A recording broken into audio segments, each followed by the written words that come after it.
Seems like Jack Nicholson finally breaks his silence on Diane Keaton. In this video, you will learn everything he reveals. I didn't know how, and I was also afraid of men. Really? Oh yeah. I was afraid of men, yes. Why do you think you never got married? I think that the reason I didn't get married was because I would have to compromise. Jack Nicholson breaks silence on Diane Keaton. There are Hollywood tales that crack like fireworks, and others that arrive like weather, low, steady, changing the air. Jack Nicholson and Diane Keaton belong to the latter. Not scandal, not spectacle, but a front that crossed decades and left people braver about love and time. He wore a grin that doubled as a dare. Together, they argued persistently that romance isn't youth's monopoly, and that wit, courage, and tenderness can share a frame without apology. What sustained them wasn't myth, but method. They learned each other's rhythms, honored boundaries, and trusted the truest choice would outlast the loudest. Even when life and work ran on parallel lanes, the current between them held, audible in listening, visible in humor, softening pride, sudden in how a scene tipped honest. In the overlap of their careers, they found a language neither had to translate: early years and initial connection. Before they were an on-screen pair, they were singular constellations. Nicholson made a discipline of pulling danger out of charm, turning a grin into a philosophy. Keaton sharpened candor into grace, never cruel, always exact, her timing a handshake between warmth and precision. When they finally met in a context that mattered, the chemistry didn't thunder. It smoldered, a fuse taking its time, sure of the charge ahead. On set, he liked to widen the perimeter, to test where play ended and truth began. She answered by listening so faithfully the other person became more themselves. The camera noticed. Rehearsals without fireworks ended with everyone quietly altered. Two different intelligences agreeing to share oxygen. Each recognized the other's essential resource, his bravado a valve over vulnerability, her discernment a compass rather than a pose. Once you learn that about someone, you don't unlearn it. You wait for the right story to use it well. Patience became part of the craft for them both. The rise of their romantic relationship. When romance arrived, it didn't trumpet fate. It seeped in at the edges of workdays and after-wrap silence. They weren't naive, and they didn't confuse novelty with truth. What drew them was recognition, the relief of being seen with contradictions intact. Courtship looked like seasoned actors being themselves, attentive, funny, unperformed. Laughter carried weight, silence had ease. Even friction felt like care, revealing where fear might try to shrink one life to fit the other's picture. They weren't there to fix or be fixed. She didn't sign up to tame a legend. He wasn't auditioning to elevate a muse. They negotiated space generously, insisting on more aliveness, not less, more curiosity, more permeability, more risk.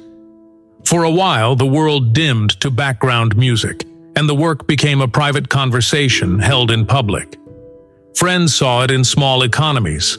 A hand waved off fuss, a joke left uncashed, an argument that chose repair over victory. It wasn't a fairy tale. It was two professionals practicing tenderness as discipline. Intimacy, for them, was attention paid without hurry and returned in equal measure. Breakup and artistic reconciliation. Endings needn't be catastrophes. This one arrived like forecast rain, inevitable after long humidity. He needed rooms to retain a little danger. She needed rooms to retain a little truth. Those needs kissed, rubbed, and finally parted. The grief was clean, an acceptance that geometry has limits even when affection doesn't. They gave each other the courtesy of not pretending. What followed wasn't bitterness but transformation, a return to work as a place where intimacy could live without possession. Art offered a truce and a translation. They metabolized private knowledge into public generosity, making something audiences could use. Scene by scene, they practiced refined forgiveness, not erasing the past, but giving it a safe address. The collaboration changed shape, but it didn't lose its temperature. They learned how to keep the door open without walking through it every day, for each other. The making of Something's Gotta Give and its symbolism. If one film holds a mirror to their shared weather, it's Something's Gotta Give. On paper, a sparkling comedy about grown people with complicated histories. Underneath, a chamber piece about courage, how wit ferries us across fear, how vulnerability can be power rather than concession. The roles re-examined their public persona in real time, his character meeting sincerity like a cliff, hers wielding openness as discipline. The movie lets them start with banter and land in breath, screwball speed interrupted by truth. Symbolism sits everywhere, soft and intentional. Hospital rooms turn confessional. Kitchen islands become theaters of risk. Simple clothes, blazers, white shirts, turtlenecks flatten the hierarchy, insisting presence outranks glamour. Laughter tips into tears and back, and the audience laughs not at the feeling, but at the relief of seeing two stars refuse to be less than fully human. The film doesn't sell ageless fantasy. It offers a map for seasoned tenderness. What lingers isn't cleverness, though the lines are sharp, but the sensation of two people telling the truth without spending their secrets. Their glances land with history. A withdrawn hand means something.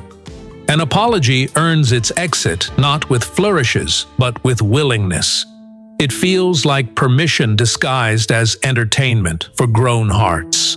Public controversies and later years. Public life edited them as it edits everyone. Nicholson metabolized myth with bemused defiance, half shield, half celebration. Keaton turned discretion into eloquence, declining roles in narratives she hadn't authored. The asymmetry read as respect. He absorbed noise. She declined it. Both choices protected the center. In an economy of triumphs and collapses, they occupied the middle, the bravest, least photogenic place to live. In later years, the crossings got quieter. A note after a win, a call when health rearranged a week, a laugh over an old scene rewatched by accident. When they did share a stage, the banter had the weather of survival, the ease of people who lost and kept what mattered. The industry chased new spectacles. Studios lost the weekly faith in adult romance. They didn't chase echoes of lightning. He chose privacy more often, keeping mystery as dignity. She kept working and surprising, unpersuaded by boxes. The prospect of another collaboration hung like a held note. Sometimes the question is the art. Ambiguity in time became their ally too. Death of Diane Keaton and Jack Nicholson's reflection. Loss arrives the same way for legends as for anyone. Private first, then reluctantly public. Words break under the weight, which is why people looked for signs. An empty seat, a bouquet where there had never been one. He let most questions pass and answered a simpler thing instead. His volume lowered, his presence did not. He looked like a man listening for a voice that had stepped into the next room. When he spoke, he kept it unadorned. He talked about her clarity, the way she could feel exactly where a scene should land and steer everyone toward it. He talked about laughter, theirs, yes, and the laughter she gave to strangers who felt seen by someone they'd never meet. No retroactive claims, no confessional theater. Gratitude threaded with absence. The untold story remained intact, and in its keeping he revealed the obvious thing. Some loves don't end, they change address. The particulars were his to keep. The reverence was ours to witness. Daylight, he implied, had been permanently altered forever. Legacy and unspeakable love. Their legacy is literal and atmospheric. Literal in the films, proof that romance can age without losing nerve. that humor can deliver courage, that star power is a tool, not a destination. Atmospheric impermission, to speak plainly, to refuse invisibility, to let appetite and tenderness coexist with work. They didn't make scenes, they made space, for themselves and for anyone knowing it doesn't narrow unless consent. What precisely did they build together? A case study in earned intimacy, the kind you can't fake with beauty or speed. Directors, actors, audiences learned the same lesson. Chemistry between equals and patience electrifies.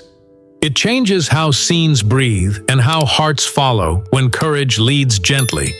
You can hear it whenever two performers choose gaze over grin, forgiveness over the easy punchline, presence over performance. And then the unspeakable love that lives in gestures, not categories, in a look held one beat too long, in the trust that allows being wrong on the way to right. Somehow, theirs left a light on in the room. Call it friendship, romance, or some third thing. The truer answer is simpler. It was real, and reality won't fit. We feel it still, in rooms they never entered. The story finally returns to the work, because that is where they remain most alive. On a screen, in a line that lands like a hand, in a cut that feels like an exhale, they are still negotiating oxygen with impeccable grace. Nicholson's danger reads as promise, not threat. Keaton's candor reads as balm, not scold. Together they build a bridge countless viewers cross without naming it, from charm to truth, from performance to presence, from momentum to meaning. You can feel the room change as it happens, the hush, the laugh, the widening permission to be exactly as old, as complicated, as hopeful as you are. Not fireworks, weather, the kind that changes you whether you plan to be changed or not. It is a durable kindness, built scene by scene, cut by cut. It waits for you to notice fully. Why do you think you never got married? I think that the reason I didn't get married was because I would have to compromise. I didn't know how, and I was also afraid of men. Really? Oh yeah, I was afraid of men, yes. After Diane Keaton's death, Jack Nicholson reveals what we all suspected. There are Hollywood stories that arrive like fireworks and others that come as weather, quiet, steady, reshaping the air. Jack Nicholson and Diane Keaton are the latter. Not a scandal, not a headline, but a pressure system that moved across decades of American film and left people feeling braver about love and time. He carried a smile that doubled as a dare. She carried a gaze that turned honesty into style. Together, they made a case that romance is not a youthful monopoly, and that wit, courage, and tenderness can share the same frame without apology. What sustained them wasn't myth so much as craft. They learned each other's rhythms, respected each other's boundaries, and trusted that the truest choice would always outshine the loudest one. Even when life and work drifted into parallel tracks, the current between them persisted, present in the way they listened, in the way humor softened pride, in the way a scene could turn honest without warning. Somewhere in the overlap of their careers, they found a language neither needed to translate. Early years and initial connection. Before they were an on-screen pairing, they were singular forces. Nicholson made an art of teasing out danger from charm, of turning a grin into a philosophical position. Keaton wielded candor like a scalpel, never cruel, always exacting, her timing a handshake between warmth and precision. When they finally worked in a context that mattered, the chemistry wasn't thunder. It was a fuse, slow-burning and certain. On set, he liked to widen the perimeter, testing where play ended and truth began. She answered by listening so acutely that the other person became more themselves. The camera noticed. Rehearsals with no fireworks ended with everyone quietly changed, a sense that two different kinds of intelligence had agreed to share oxygen. Each recognized the other's essential resource. His bravado was a valve protecting vulnerability. Her discernment was a compass, not a pose. Once you know that about someone, you don't unknow it. You wait for the right story to use it well. The rise of their romantic relationship. When romance arrived, it didn't declare destiny. It seeped in at the edges of workdays and after-wrap silences. They were not naive, and they did not mistake novelty for truth. What drew them together was recognition, the relief of being seen with all your contradictions intact. The courtship looked like seasoned actors at their best. Attentive, funny, unperformed. Laughter had weight. Silence had ease. Even disagreements felt like acts of care, revealing where fear might try to shrink one person to fit the other's picture. They were not there to fix each other or to be fixed. She didn't sign up to tame a legend. He wasn't auditioning to elevate a muse. They negotiated space with generosity, insisting on more aliveness, not less, more curiosity, more porousness, more risk. For a time, the world dimmed to background music, and the work felt like a private conversation conducted in public. Breakup and artistic reconciliation. Endings don't have to be catastrophes. This one arrived like forecast rain, inevitable after long humidity. He needed rooms to retain a little danger. She needed rooms to retain a little truth. Those needs kissed and rubbed and finally parted. The grief was clean, an acceptance that geometry has limits even when affection does not. They gave each other the courtesy of not pretending. What followed wasn't bitterness, but transformation. A return to the work as a place where intimacy could live without possession. Art offered both a truce and a translation. They could metabolize private knowledge into public generosity, making something audiences could use. Scene by scene, they practiced a refined forgiveness, not erasing the past, but giving it a safe address, the making of Something's Gotta Give and its symbolism. If one film holds a mirror to their shared weather, it's Something's Gotta Give. On paper, a sparkling comedy about grown people with complicated histories. Underneath, a chamber piece about courage, how wit can ferry us across fear, how vulnerability can be a power rather than a concession. The roles reconsidered their public personas in real time. His character faced sincerity like a cliff. Hers wielded openness as discipline. The movie let them begin with banter and end with breath. Screwball's speed interrupted by truth. Symbolism sits everywhere, soft and intentional. Hospital rooms become confessionals. Kitchen islands become theaters of risk. Simple clothes, blazers, white shirts, turtlenecks democratize the terrain, insisting that glamour is secondary to presence. Laughter tips into tears and back again, and the audience laughs, not at the feeling but at the relief of seeing two movie stars refuse to be less than fully human. The film doesn't sell a fantasy of agelessness. It offers a map for tenderness with experience. What lingers is not the cleverness of the lines, though they're sharp, but the sensation of two people telling the truth without spilling their secrets. Their glances land with history. A withdrawn hand means something. An apology earns its way out, not with flourishes, but with willingness. They were never just acting together. They were modeling a way of being with another person while keeping your own shape. Public controversies and later years' public life edited them, as it does everyone. Nicholson metabolized myth with bemused defiance, half shield and half celebration. Keaton turned discretion into a kind of eloquence, refusing roles in narratives she had not authored. The asymmetry read as respect. He absorbed noise, she declined it. Both choices protected the center. In the tabloid economy of triumphs and collapses, they stubbornly occupied the middle, the bravest, most unphotogenic place to live. In later years, the crossings were quieter. A note after a win, a call when health rearranged the week, a laugh over an old scene rewatched by mistake. When they did share a stage, the banter had the weather of survival, the ease of people who lost and kept what mattered. The industry chased new spectacles, The adult romance receded from studio's weekly faith.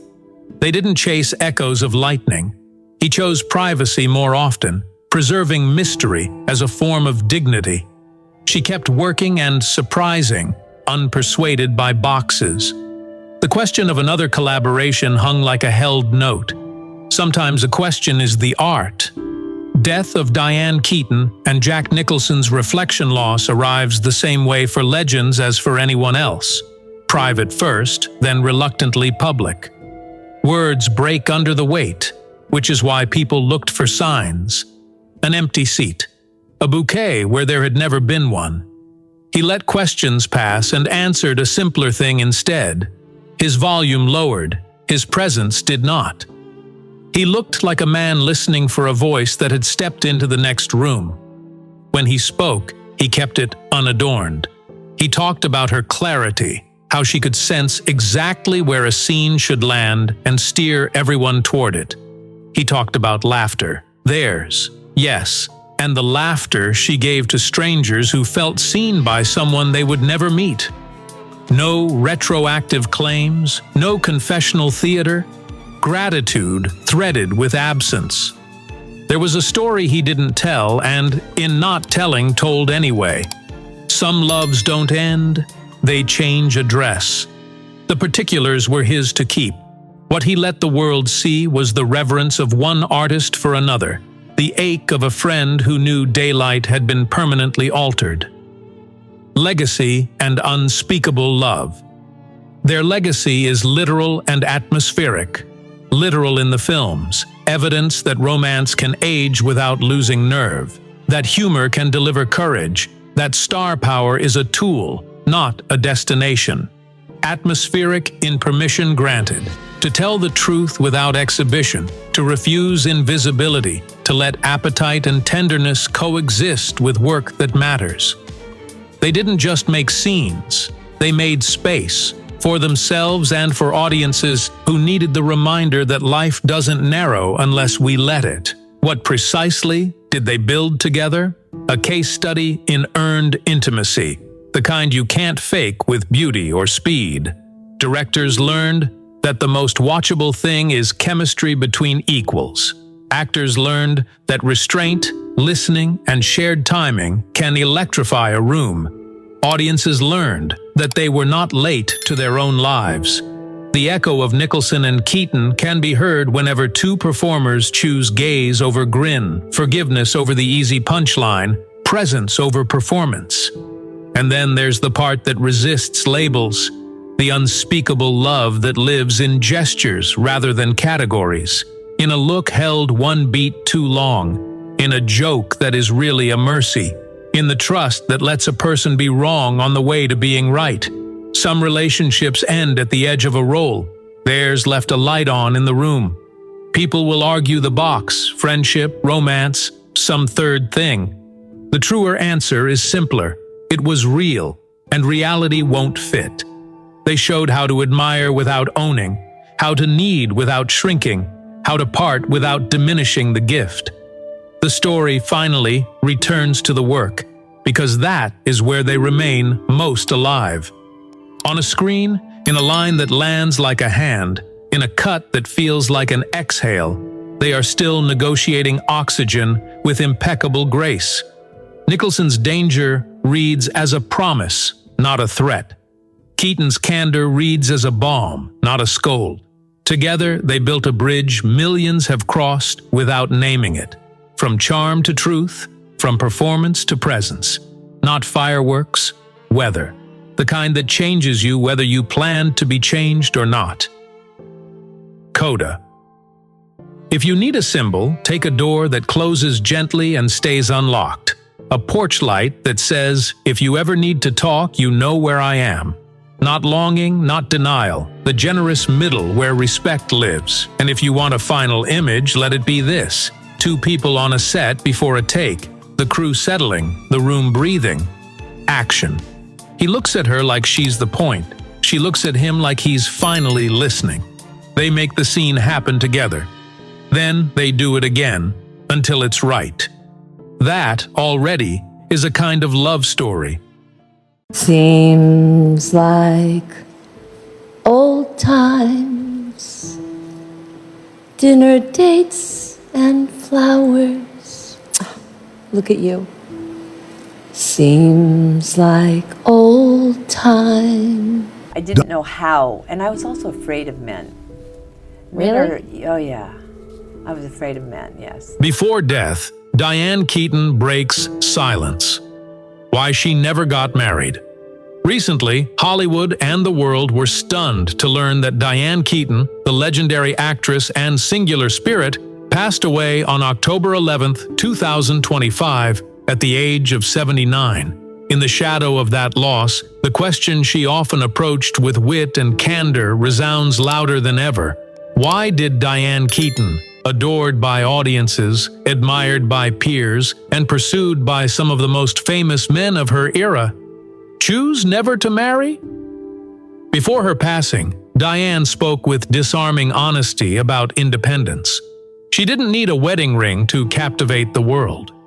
She once joked to the Telegraph that every man has his own decade in her life, hinting at an affection for love itself, fleeting, formative, and always a companion to her art. Was her choice the product of too much love, too much heartbreak, or a singular devotion that never quite let go? Let's step into the chapters that defined her. 1. Woody Allen, a kindred friendship. They met in the late 1960s when Diane landed the Broadway role in Play It Again, Sam, written by Woody Allen. Late-night rehearsals under hot stage lights turned into quiet discoveries. Their harmony was both artistic and personal. They were lovers from 1969 to 1972, a brief span that left a long shadow over both their lives and their work. They broke up without rancor and kept working together, most famously on Annie Hall, 1977. The film, which drew from their real relationship, became a classic for its humor, vulnerability, and surgical honesty about love's contradictions. Diane's performance as Annie Hall won her the Oscar for Best Actress. It felt less like a role and more like a life examined. Their friendship endured through storms of public scrutiny, including the later allegations against Allen that resurfaced in 2014. Diane, who had worked closely with him, chose to trust her friend, a decision she acknowledged not everyone would accept. The complexities of that stance mirrored the complex way art, friendship, and public opinion collide. From Woody, she kept an abiding creative kinship. Love transformed into understanding, and understanding into work that still speaks. 2. Keanu Reeves, the young lover who never returned her love. On the 2003 set of Something's Gotta Give, Diane, magnetic and mischievous as Erica Berry, met Keanu Reeves, whose quiet sincerity and deep gaze caught the public's imagination. Their on-screen chemistry flickered with possibility. Rumors swirled in 2005 after he'd ended a relationship and she was seen affectionately near him, attending his Walk of Fame ceremony, visiting, sharing private moments. Diane teased on talk shows, half joking that she'd marry him because he liked older women. He kept a deliberate silence, sheltering a private life tempered by profound loss. In time, the whispers faded. An 18-year age gap, the fragility following grief, and the gulf between flirtation and commitment likely drew a line they couldn't cross. They parted gently into friendship, each preserving respect for the other. Sometimes love is a tide that kisses the shore and slips away without a storm, leaving only a polished sheen of memory. 3. Warren Beatty, the bad boy and the princess of a restless Hollywood. She fell for Warren Beatty first on screen. Splendor in the Grass made him the dream, a rebel of luminous intensity. Fate caught up in 1981 when he cast her in Reds, an epic ablaze with political zeal and human desire. On that production, they became a discreet, ardent pair. Evenings crackled with debate about films, politics, and ambition. He made her feel singular, a center of gravity in a crowded sky. She later wrote that he could make her feel like the only person alive. He, a collector of experiences and romances, she, independent to her bones, drawn to his brilliance, yet wary of its orbit. Reds demanded perfection, budgets swelled, tensions mounted. In public, they dazzled. In private, the strain grew. By 1985 it was over, bittersweet and human. They kept the friendship. Years later, at a tribute honoring Diane, Warren praised her as a constant surprise, funny, tragic, captivating. Some loves grow up into admiration, where passion settles into the long patience of respect. 4. Al Pacino, a 15-year love that lasted a lifetime. They met as co-stars in The Godfather, 1972. Diane as Kay Adams, Al Pacino as Michael Corleone. The real spark came when they reunited for Part 2. With Al, she found a mirror of contradictions, mercurial yet devoted, wounded yet loving, elusive yet unavoidable. Their relationship stretched across nearly 2 decades, an on and off rhythm of closeness and retreat. They debated scripts, analyzed characters, and grew each other's courage. He wrote of feeling at peace with her, as if time paused. She said his elusiveness both drew her in and pulled them apart. By 1990, during The Godfather Part 3, she wanted clarity. Marry me, or it's over. He refused, haunted by childhood, wary of the institution. Her heart cracked, and yet the bond didn't fully break. Years later, he would stand on a stage honoring her and say, "I will love you forever." That confession was a door closing and a window left open. Not all lifetimes end in marriage. Some end in a sentence that never stops echoing. Origins, the making of Diane Keaton. Before the hats, the neckties, and the irreverent grace, she was Diane Hall, born January 5, 1946, in Los Angeles. Her mother, Dorothy, a creative soul who once won Mrs. Los Angeles, taught her to dream. From girlhood, Diane felt the call of lights and applause, not for attention, but for the ability to transform herself and those watching. New York remade her. She studied the Meisner technique, learning to listen and be present. She sang in clubs. When Actors' Equity required a unique name, she took her mother's maiden name, Keaton, choosing identity as an act of authorship. In Hair, 1968, she refused the optional nude scene, staking a small claim for self-definition. Play It Again. Sam brought her a Tony nomination, and then The Godfather changed everything. The Craft, and a career that kept evolving. Francis Ford Coppola saw in her a stillness and intelligence that would make Kay Adams the quiet conscience of a loud, masculine world. The Godfather, 1972, became a phenomenon. Part 2 deepened Kay's arc, more bitter, more brave, more willing to leave the room where power devoured love. Annie Hall, 1977, arrived with her signature sense of self, collarbones and contradictions, wit like a blade. She was not the center of attention so much as the axis around which truths spun. In the 1990s, she kept surprising. Manhattan Murder Mystery reunited old creative sparks. The First Wives Club made Righteous Fury funny and warm. She directed Heaven, 2000, a curious meditation on faith. She vaulted into new audiences' hearts with Something's Gotta Give, 2003. She took risks, The Young Pope, 2016, on television. Book Club, 2018, and its 2023 sequel, and Summer Camp, 2024, a final run at levity with meaning. Choosing independence, a life on her own terms. She watched her mother pour herself into family and saw the danger of abandoning one's own dreams.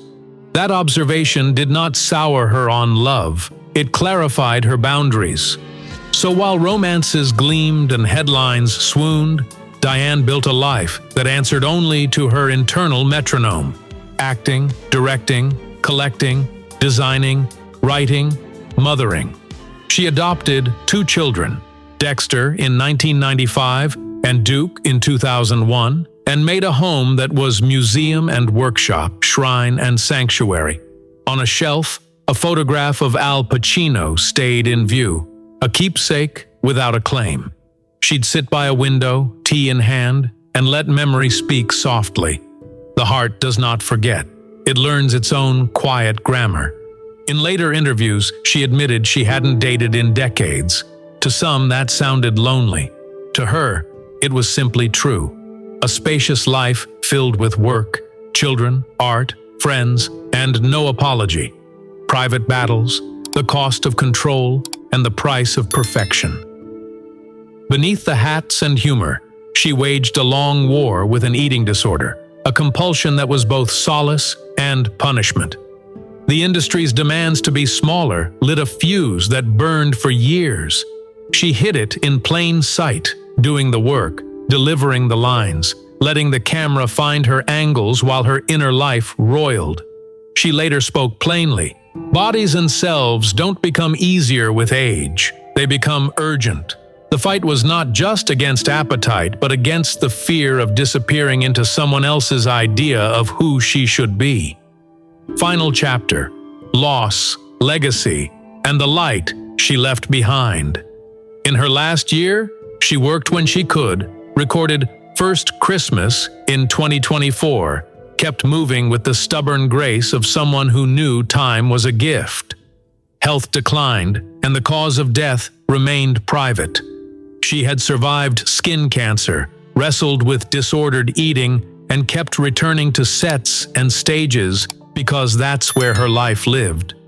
When the news of her passing broke, it wasn't just fans who mourned. It was colleagues, co-stars, and the generations of artists who learned from her that style can be substance and that the bravest choice is sometimes not to conform.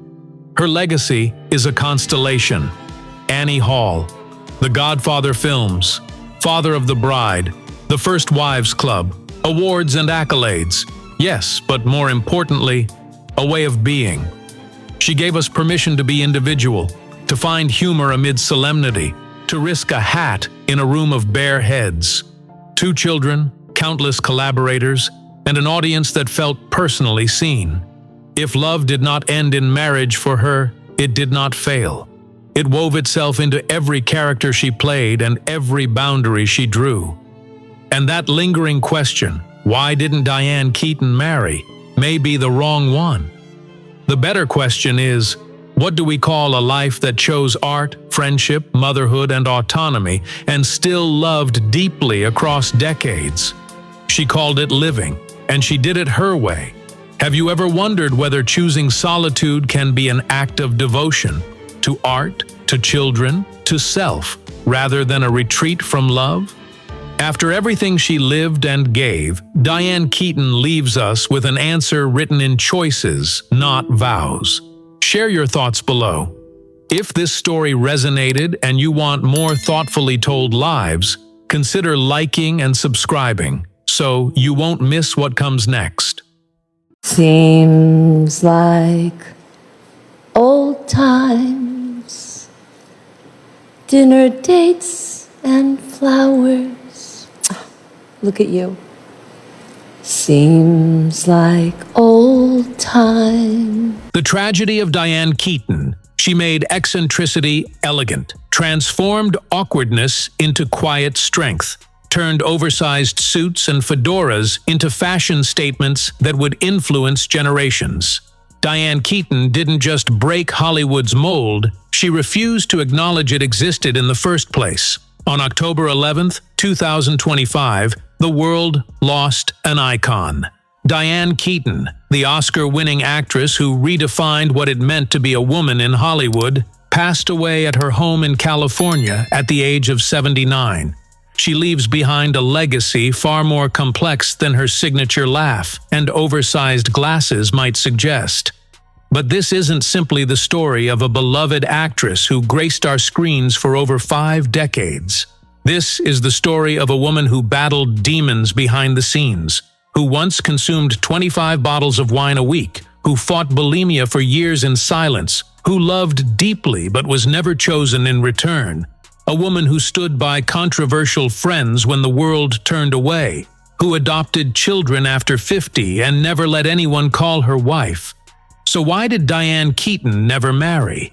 How did she become a cultural icon by rejecting everything Hollywood expected of her?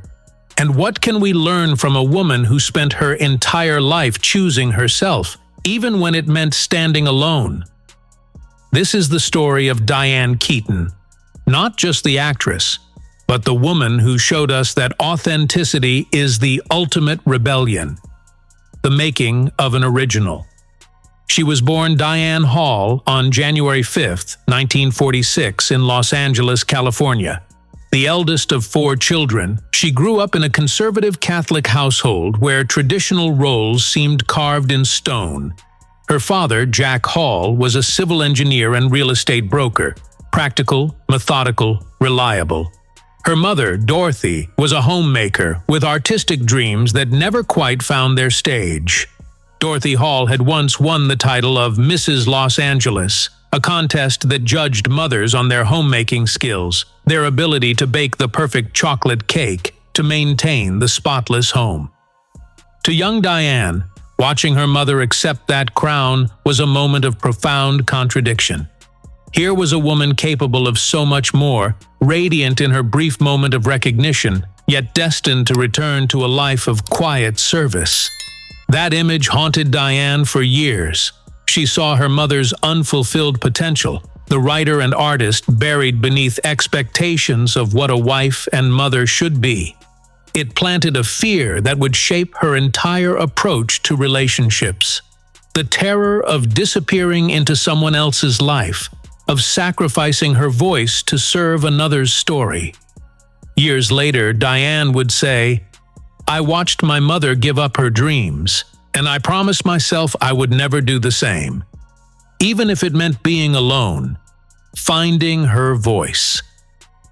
When Diane moved to Manhattan in the late 1960s to pursue acting, she discovered that another Diane Hall had already claimed that name with the Actors Equity Association. Without hesitation, she chose her mother's maiden name, Keaton. It was more than a practical decision. It was a declaration of independence, a signal that she would be the one they remembered.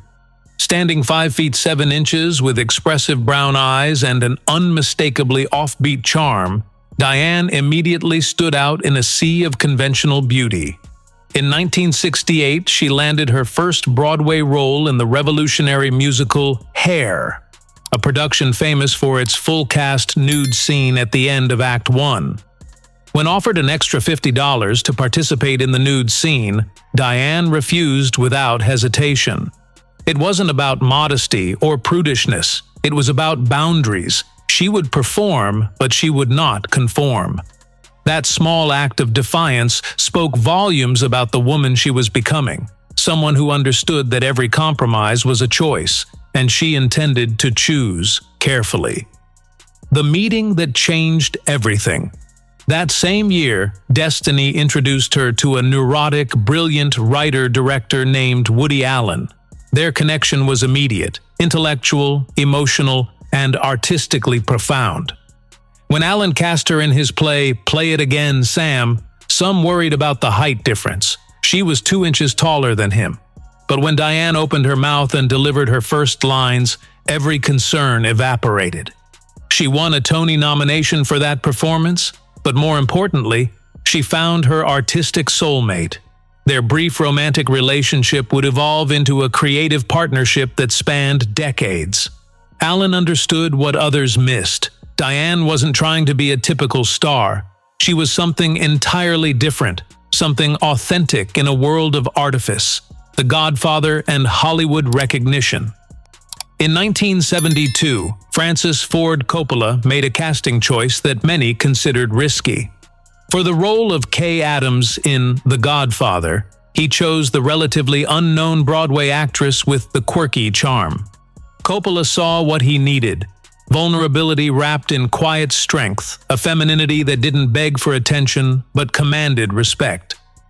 The Godfather didn't just immortalize Marlon Brando and Al Pacino, It quietly introduced Diane Keaton as an indispensable presence in cinema. Her portrayal of Kay, the woman promised a life far from crime but trapped in Michael Corleone's shadow, became the moral center of an amoral world. In The Godfather Part 2, her character's devastating confession that she had an abortion rather than bring another child into Michael's world remains one of cinema's most powerful moments. Not through violence or dramatic speeches, but through quiet defiance. That scene, ending with Michael silently closing the door in her face, captured the human cost of power like nothing else in film. Annie Hall and cinematic immortality. If The Godfather was her launchpad, then Annie Hall was her coronation. Originally titled Anhedonia and running over 2 hours in its first cut, the film was a sprawling experiment that seemed unfixable. Through meticulous editing, Woody Allen crafted it into a focused, revolutionary romantic comedy. But perhaps the film's most enduring impact came not from its script, but from its wardrobe. Diane didn't dress according to costume notes. She brought her own style to the role. Oversized shirts, slouchy trousers, vests, fedoras, loose ties. When Allen initially objected, Diane held her ground. The result was a fashion revolution that made androgyny aspirational. Annie Hall swept the Academy Awards, winning Best Picture, Best Director, Best Original Screenplay, and Best Actress for Diane. More than that, it established her as a cultural icon, a woman who made awkwardness magnetic and showed that being different wasn't a flaw, but a gift. The battles behind the beauty. But behind the laughter and the accolades, Diane fought battles the public never saw. At just 19, when asked to lose 10 pounds for a role, she began a 5-year struggle with bulimia. The stage demanded perfection. She gave it pain. Entire pies, loaves of bread, buckets of fried chicken consumed in desperate binges, followed by purging in shameful silence. The drinking came later. At her worst, she was consuming 25 bottles of wine a week, not for glamour, but for escape. The pressure of being seen, but not truly known, of being celebrated while fighting private demons, drove her to seek numbness in a bottle. These weren't character flaws, they were survival mechanisms in an industry that demanded perfection while offering little support for the human beings beneath the spotlight. Love without marriage. Then there were the men. Warren Beatty, Al Pacino, Woody Allen. She loved them all deeply, earnestly, completely. But none of them chose her in the end. She never married, never wore the white dress, never walked down the aisle that so many expected her to traverse. "I didn't want to give up my independence," she would later explain. "I didn't want to become someone else's version of me." It wasn't fear of commitment that kept her single. It was fear of disappearance, the same fear planted by watching her mother's dreams fade in service of others. Her relationship with Al Pacino, which began during The Godfather Part 2, was particularly intense. They lived together, traveled together, seemed destined for marriage. But when the moment came for that final commitment, Diane chose herself instead. Years later, she would reflect without regret, "I loved him, but I loved me more." Motherhood, on her own terms. At 50, when Hollywood typically begins forgetting its leading ladies, Diane made perhaps her most radical choice. She adopted her first child, daughter Dexter, followed later by son Duke. She became a mother without a partner, a parent without a blueprint, and she never apologized for it. "I waited until I was ready," she said. "Not ready for someone else, but ready for myself, to love someone completely without losing who I was." Her children became her greatest joy and her proudest achievement, proof that family doesn't require traditional structures, just unconditional love. The Keaton legacy.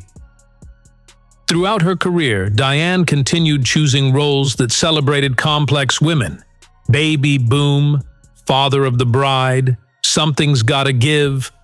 Films that showed women could be strong and vulnerable, successful and flawed, independent and loving all at once. She defended Woody Allen when others distanced themselves during various controversies, not because she agreed with everything, but because loyalty mattered to her. She believed in nuance, in complexity, in the idea that people are more than their worst headlines. She aged without apology, laughed without restraint, lived without regret. She made oddness magnetic, made awkwardness feel like armor, made being different look like destiny. The final chapter. In her final years, Diane continued working, her last film appearance coming in 2024's Summer Camp. Friends reported that her health declined suddenly in recent months, but true to form, she kept her struggles private. Even in illness, she maintained her independence, her dignity, her choice to control her own narrative. On October 11, 2025, surrounded by her children Dexter and Duke, Diane Keaton took her final bow. She was 79 years old and had spent every one of those years being unapologetically herself, a life well chosen. So why did Diane Keaton never marry? Because she understood something many of us forget, that choosing yourself isn't selfish, it's necessary. She didn't need a wedding to feel complete, a husband to feel worthy, or society's approval to feel valuable. She chose herself again and again, and in doing so, she became something rare in Hollywood, a woman who aged gracefully because she had lived authentically. Her story isn't just about staying single, it's about staying true. In a world that constantly tells us we're not enough, not young enough, not perfect enough, not conventional enough, Diane Keaton stood as living proof that being exactly who you are is not just enough, it's everything. She leaves behind more than films or fashion statements. She leaves a blueprint for authenticity, a reminder that the loudest impact often comes from the quietest voice, and proof that sometimes the greatest love story is the one you write with yourself. Thank you, Diane, for the laughter, for the honesty, for the courage to be different. You didn't just act, you inspired. And that, more than any award or accolade, is the mark of a true icon. Rest in peace, knowing you lived exactly as you chose, boldly, authentically, and entirely on your own magnificent terms. Twan got a little hot under the collar. At 88, Jack Nicholson's story will break your heart. One name burned itself into the history of cinema like a brand from a hotter world: Jack Nicholson. He didn't just act, he detonated. He could terrify in The Shining, break your heart in One Flew Over the Cuckoo's Nest, and cast an elegant, unnerving shadow over Batman and As Good as It Gets. His eyes held madness and mercy in the same flicker. His voice carved lines into memory. For decades, he walked like a living storm, racking up awards, rewriting the standards of intensity, shaping generations who studied him like scripture. And yet now, in the quiet of his 88th year, the roar has faded. In its place, whispers, uncertainty, a gathering weather that isn't applause. What grief settles on a man who once felt untouchable? What weight presses on the heart of a legend when the lights finally dim? Behind those guarded doors, a new chapter is written, not in triumph, but in ache. If his brilliance ever reached you, hit like right now. A small gesture for a giant who reshaped what acting could be. What's crueler than growing up inside a family you don't truly know? Imagine believing your mother was your sister, your grandparents, your parents. Jack Nicholson was born in April 1937 in Neptune, New Jersey, under a veil of secrecy that would mark him forever. His mother, June, a 17-year-old dancer, was too young, too fragile for the storm of motherhood. His father's identity was never revealed. To protect the family from scandal, his grandparents raised him as their son, while June was presented as his sister. On the surface, warmth. Underneath, a silence that could splinter steel. When he was 4, June left to chase her own life, and the boy who thought she was his sister never understood the sudden absence. That absence hollowed him, quietly, relentlessly. For decades he worked, laughed, and became a star, standing on a foundation he didn't know was false. Then, in 1974, a Time magazine reporter uncovered what had been hidden. The sister was his mother. The parents were his grandparents. It wasn't just a revelation. It was a collapse, a blade across the soul. He later framed it with a kind of weary iron. Dramatic, yes, but he insisted he was already formed. Scar and strength in one sentence. He turned that brokenness into fire. And you can see it, the storm behind the eyes, the ache beneath the grin. Without that wound, perhaps the world never would have met the Jack who could alchemize pain into art that still vibrates through time. How does a kid, fractured by secrets, decide to walk straight into the lion's mouth of Hollywood? At 17, in 1954, Nicholson left New Jersey for California with nothing but grit and a fever dream. His first gig wasn't a set, it was an office.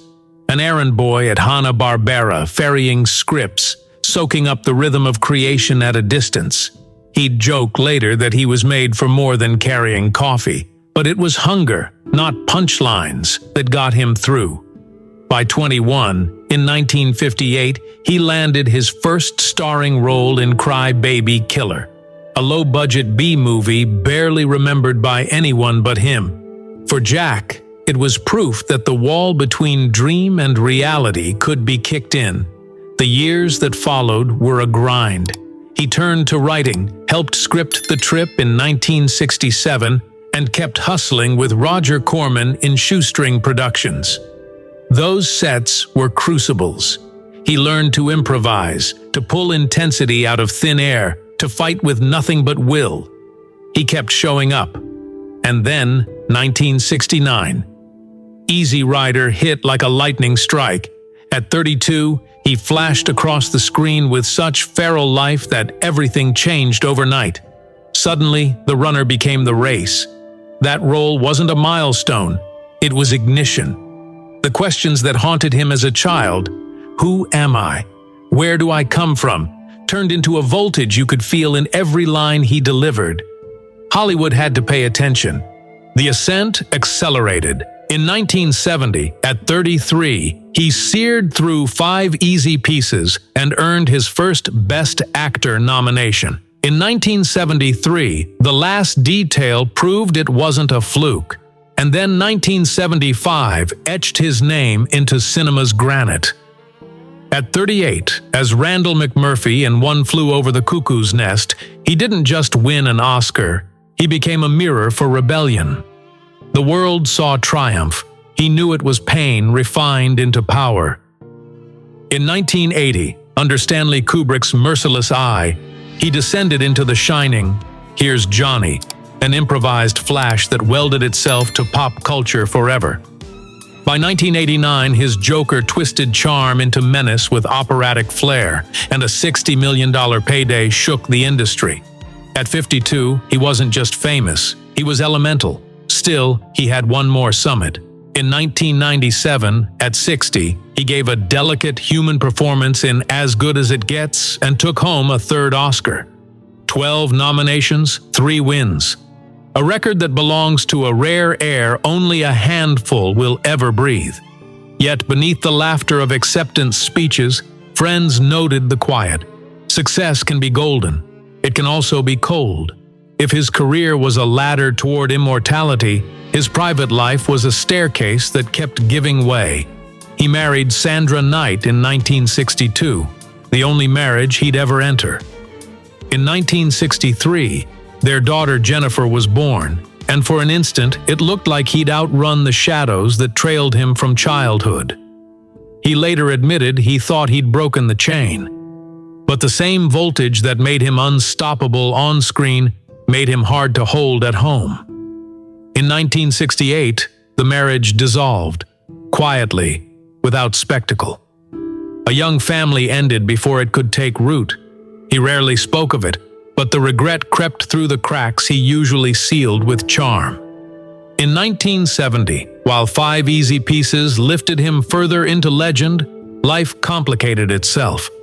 Susan Anspach entered his orbit, and a son, Caleb, followed. Nicholson didn't acknowledge him at first, whether out of fear, timing, or the centrifugal pull of a career on fire. The silence lasted. Susan carried the burden alone. Over time, recognition came, but that early gap never fully healed. It was a cruel echo of the confusion he'd known as a child. He admitted, in his guarded way, that there were things he wished he'd done differently. Then came a sorrow that almost no one saw. In the mid-1970s, he and Michelle Phillips endured a loss. Private, devastating, and largely unspoken. Fame can make everything loud. Grief made this quiet. For Nicholson, it deepened the paradox. A man who gave life to characters with staggering force, unable to protect a fragile hope inside his own home. And then, Angelica.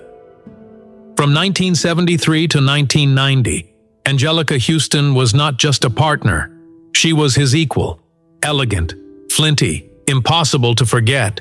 She knew the legend and the man beneath it.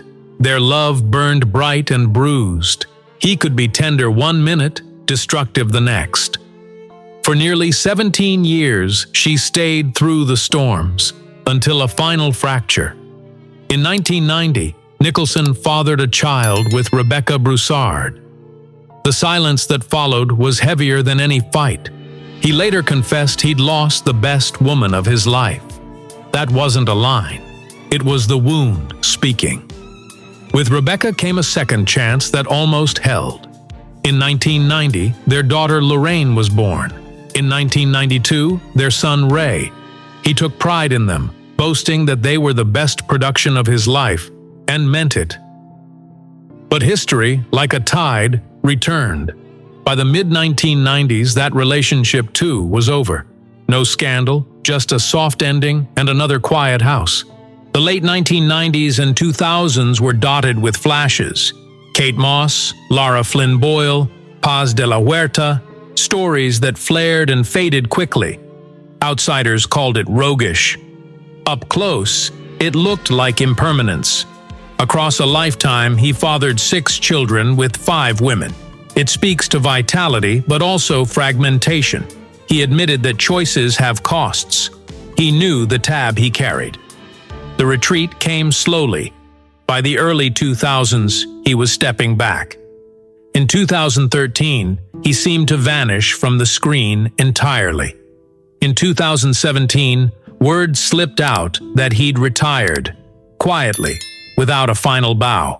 No swan song, just an empty stage where his presence had crackled for 50 years. In 2023, long lens photos caught him on a balcony in Los Angeles. The grin that once upended rooms was gone. In its place, an older man in an orange shirt, shoulders sloped, gaze far away, searching maybe for a thread of himself. Rumors circled about memory, names slipping, stories blurring. For someone who held entire scripts in his head and played them like thunder, that is a particularly cruel theft. He spends most of his time in the Mulholland Drive home he's owned for decades. Neighbors see lights in the evening, a figure now and then, a rare appearance at a game with his son Ray. Small, tender moments that cut through the quiet. Age takes from everyone. For him, the greatest wound might not be frailty but solitude. Fame can fill a theater. It cannot fill an empty room. And yet, the empire endures. His net worth, nearly $400 million, testifies to a career that towered. There's the legendary Mulholland Estate, properties in Malibu and Shasta County, even a Hawaiian retreat, a constellation of homes scattered like artifacts of a long campaign. Inside hangs an art collection valued at over $400 million, testifies to a career that towered. There's the legendary Mulholland Estate, properties in Malibu and Shasta County, even a Hawaiian retreat, a constellation of homes scattered like artifacts of a long campaign. Inside hangs an art collection valued at over $150 million. Picasso, Matisse, Rodin, beauty gathered by a man who could afford to live with genius.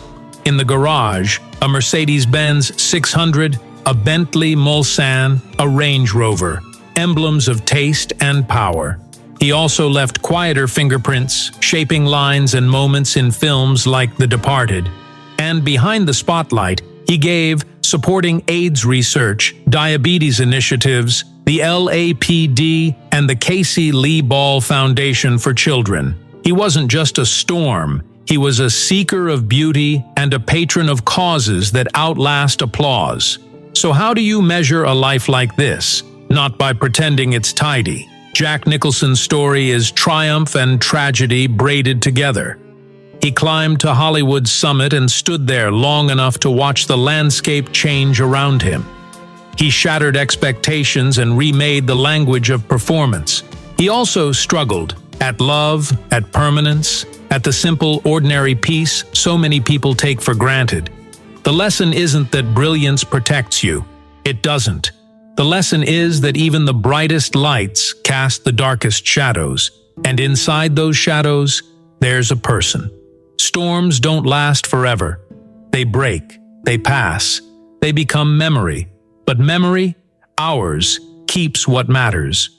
If one of his performances ever caught your breath, McMurphy's Defiance, Jack Torrance's Unraveling, the Joker's Wicked Glint, drop a like to honor what he gave, and share your moment below, a scene, a line, a look that you've never shaken. In telling those stories, we build the next chapter together. He may have stepped away from the screen, but in the minds and hearts he set alight, Jack Nicholson remains eternal.